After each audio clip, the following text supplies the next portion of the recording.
मुदखेड शहरातील CRPF येथे आंतरराष्ट्रीय महिला दिन साजरा।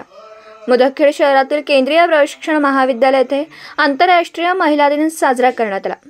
या संस्थेत 9 रोजी आंतरराष्ट्रीय महिला दिन साजरा करण्यात आला। यावेळी केंद्रीय राखीव पोलीस दलातील शहीद जवानांच्या वीर नारींना आमंत्रित करण्यात आलं होतं। त्यापैकी त्यांनी या संस्थेत आपली उपस्थिती नोंदवली। चंद्रभागबाई यांच्या आईला विलास पिराजी, श्रीमती राठोड, अनिता गोविंद सिंग यांच्या पत्नीला श्रीमती मंजुळाबाई आई, SG लेमले यांच्या आईंना श्रीमती लता गजेंद्र चित्ते, पत्नी शहीद यांच्या पत्नी गजेंद्र चित्ते, वीर नारींना स्मृतिचिन्ह व पुष्पगुच्छ देऊन गौरवण्यात आला। याशिवाय त्यांना इंडक्शन स्टोव्ह आणि मिक्सर ग्राइंडरची भेट म्हणून देण्यात आली। त्यांच्या समस्या अधिकाऱ्यांकडून ऐकून घेतल्या व त्वरित सोडवण्याचं आश्वासन दिलं।